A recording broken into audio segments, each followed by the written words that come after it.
Yeah. All I need is one mic. Yeah. All I need is one mic. Hey everybody, welcome back to One Mic, where I watch shit so you don't have to. And today I'm here to talk about Season 2, Episode 8 of Apple TV's Ted Lasso, entitled Man City. Man, what a great episode. I absolutely love this episode.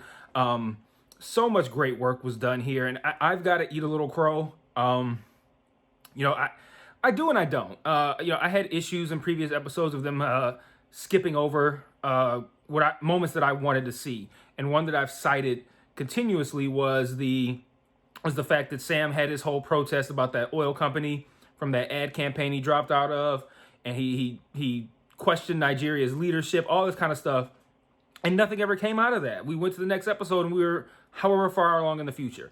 And I felt like that was something that I wanted to see what happened there. And here we go. Today, in today's episode, which, for the record, I've already watched twice.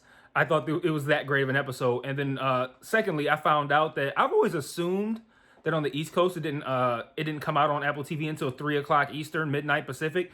It comes out at midnight here. So I watched it at midnight, and then I watched it again maybe about an hour ago. But they handled that, and I like the fact that even though they waited to see how that was handled, I like the fact that it kind of it coincided with Jamie having specific issues, not specific issues, but like the situation with his father coming back up to the surface, right? Because they're playing Man City, his father's going to be around. He's getting texts from his father, hey, I want tickets to the game, yada yada. So while Jamie's dealing with disapproval from his father and dislike for his father, he's overhearing Sam getting accolades from his father for doing the right thing and doing something to help people. And that had to have hurt Jamie even more. And I like the fact that, at the time I was upset, like, how are you just going to skip over that? That was an important thing. But they brought it back around, and they put it in a place where I felt like it was a good place to put it. Would it have been wrong to put it in the following episode that week? Not at all. But does it help to where you can have that juxtaposition between, Sam getting the good news from his father and getting respect and love and adulation, while at the same time you have Jamie deeply concerned about having to deal with his father during this game. So I really like how they handled that. I talked last week about skipping over Ted's sessions with Sharon. And when, at the end of last week's episode, it looked like he was finally turning a corner. It looked like he was about to, actually start opening up. And then they cut to a different scene and we never came back. And that really pissed me off. And I wasn't wrong in that moment, in the sense of like, they didn't show it, point blank, period. They skipped over that session. We didn't get to see it. But I do like the fact that we had a big reveal with Ted this week. And the way this plays out narratively over the course of the season, it's like you kind of see him kind of like, inching forward a little bit, being, completely closed off to the idea, to where now he's in her office, still closed off to the idea verbally, but he is there present in her office, which shows a desire to have some sort of interaction. He worked through that last week. And then at the end of this episode, he does reveal something to her. So I got to eat crow on those two things. I didn't shit on the show, but I said that, I didn't like those things that were happening. And they did skip over those things, but it looks like they skipped over them with the purpose of putting them to better use in future episodes. So that I will eat crow on. Like, I was wrong there. I fucked up. Well, I'm not gonna say I fucked up, but like, they had a plan, and I have mainly rolled with their plan for the majority of this season. I've never questioned whether or not they were gonna, eventually get the Ted's pain, all that kind of stuff. But hey, I will say I was wrong on that one.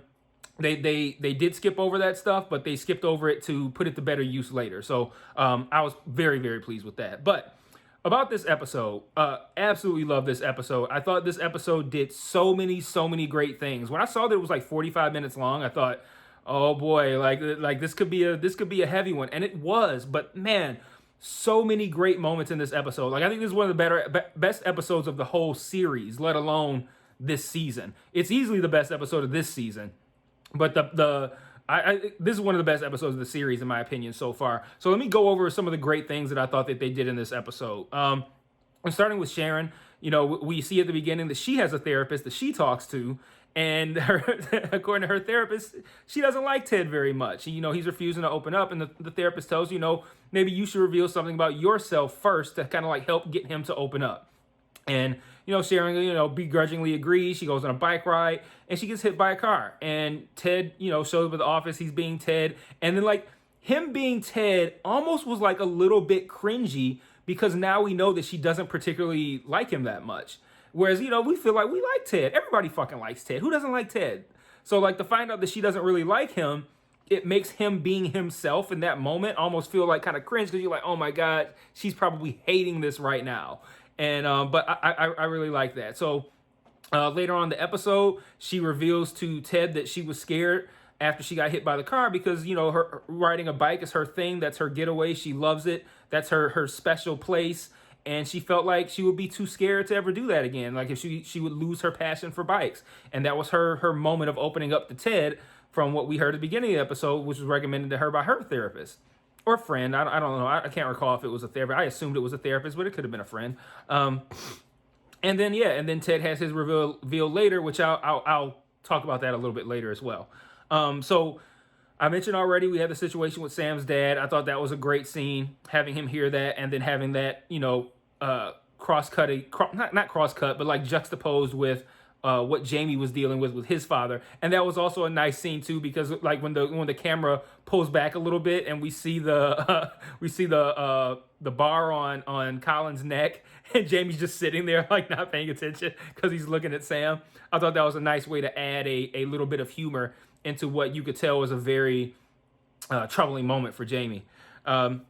So one of the other great things that I thought that they did in this episode was everything they did with Roy. And I keep saying this every week, but like Roy is the best character on the show, right? Like I'm not alone on that. Like Ted is great. We all love Ted. The show's built around Ted. Ted was incredible in season 1, and they're starting to give Ted some great stuff to do right now. But Roy is incredible. Like what's his name? Brett Goldstein. What a great job he's doing with this character. And I love what the writers did too with this whole situation with Phoebe swearing in class. Because, one, I thought it was very funny, the thing where she's like, where do you think he got this from? And he's just like, he's like, me?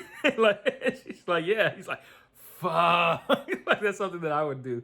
But, and I thought that was a funny moment. But what I really liked about what they did with Roy, as far as it pertains to the Phoebe swearing thing, is when he tells her that she can't swear anymore, she goes, but you do it. And then like I was already prepared for Roy to say something like, yeah, but I'm an adult and I can do those sorts of things and you're a kid and you can't do, like, given the kind of like the dismissive kind of answers that we parents tend to give kids sometimes. And I try to avoid that with my kids. I don't do the because I said so unless it really is like a because I said so situation. But like, I like to explain things to my kids. I talk to them like they're adults, like they're smart people. I don't talk to them like children. And I really like the fact that Roy didn't give that answer. Roy said, for me, swearing has never inhibited me from doing what I want to do. I'm a footballer. It's perfectly fine in my profession. It's encouraged in my profession. But you can't be a scientist or a doctor or whatever. Like he made it relatable to her. Like, it's okay within my profession. It's not going to harm me from doing what I want to do, but that could harm you from being who you want to be. And I thought that was a great lesson, but two, I just really, really like the fact that he didn't just default to, I'm an adult and I can do that and you're a kid and you can't. So I thought that was great. I love how, how she said something like, we'll both stop swearing. And he goes, fuck that. I thought that was nice, but yeah, I thought they handled that really, really well. I thought that was a great scene. I love seeing Roy kind of be the surrogate father to Phoebe that we all know him to be. So really great stuff there. So many great moments in this episode. So many interesting things to talk about. But I don't want to turn this into a half-hour video. We got the Sam and Rebecca. I don't want to say reveal, but the moment we've been waiting for. It's their reveal. It's a reveal for them, not for us. And I'm in a Ted Lasso group on Facebook. And after they revealed that Sam was the person that Rebecca had been messaging, a lot of people were just very uncomfortable with that. Like, she's way older than he is. That's his boss. Like, this is not a good idea for a relationship. They had the same problem if it had been Ted, like that's his boss, yada yada yada. And I like the fact that the show had Rebecca almost like address all of the things that were said on the internet in her rebuttal to Sam when they first realized who the other person is. And that shows how in tune they are with their audience, because that was complaining that happened after they revealed that like a week ago. Like that wasn't, it's not like that was in response to what they saw on the internet. This was written and filmed however long ago. So that was something that they knew, like these are all the potential issues here. Let's put those out on the table. And I like the fact that they addressed all of those things, but then they also still ultimately decided to move these two characters forward. I'm confident that they'll handle this well. It'll probably have a strange situation where it's like, Rebecca has to make a choice about Sam that would be an easier choice to make, where they not seeing each other. Like something like that might happen. Like maybe he needs to be benched or something, and she's like, no, keep him in, or something that's gonna make it awkward to be in a situation with him. But I'm confident they're gonna handle it well. I thought they handled it well in this episode. The idea of like, hey, we know what the issues are here, but let's just spend some time together since we're already here. It, of course, went well, as they probably should have known that it would. They tried to prevent it from going farther. Rebecca took it was a little heavy-handed. Sam's interview after that game that was so spot on to their specific relationship situation. It was a little bit too on the nose, but I'll take it. But and they had a nice moment at the end there with him already being at the door, which I thought was interesting, because I'm like, was he just standing out there, like, just what if she had never texted him? Would he have just been standing out there, like what was he doing? Like it's a great moment, while you're watching it, but like if you think about it practically, how the fuck does that work? Because does he live next door and she texted him and he was able to get over there fast? Like, no, the only way is that he was already there, but she texted him first. So like, what if she watched the interview and said nothing? Like Sam just standing outside the door for like till the morning, like, oh shit, this plan didn't work out. But I'll let that go, because I thought it was nice. I like the whole haircut thing. That was pretty cool. But yeah, I'm confident the show will handle this fairly well. I'm pleased that they had the character in universe, Rebecca, address all of the issues that the fandom might have. And then they move forward in a way that felt natural and felt real. So I was pleased by that.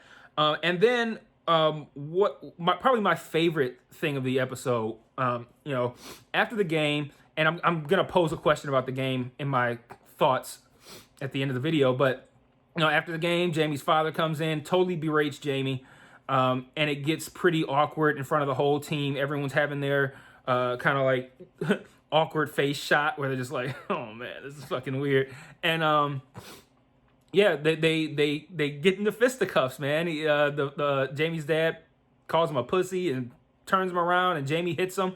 And I love what Coach Beer says, like, watch the door, and like literally throws him into it. And I was like, oops. That was nice. But to have Roy walk over there to him like that and hug him, that was probably one of the most beautiful moments I've ever seen on television, man. Like, Schitt's Creek had a lot of really good moments like that, but that was like, I almost teared up watching that, because like, that's how, again, and I talk about this over and over and over, you can't get moments like that if you don't properly build up your characters and give them those moments where we learn who they are. We've built up like a history with them, and then you can have those big moments. And Schitt's Creek did that so well. And a lot of shows do that. They force it.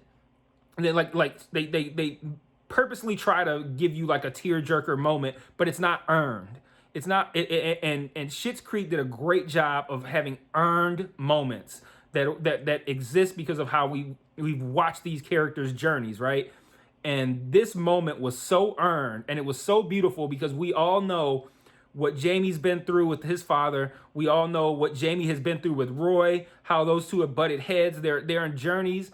And to have Roy be the one that comes over there and like, I see that I am needed here, and I'm willing to give what is needed in this moment, I thought was such a beautiful moment. And it's like, it's one of those things where it's like, you do that earlier on in the show, and you might go, "Oh, that's nice."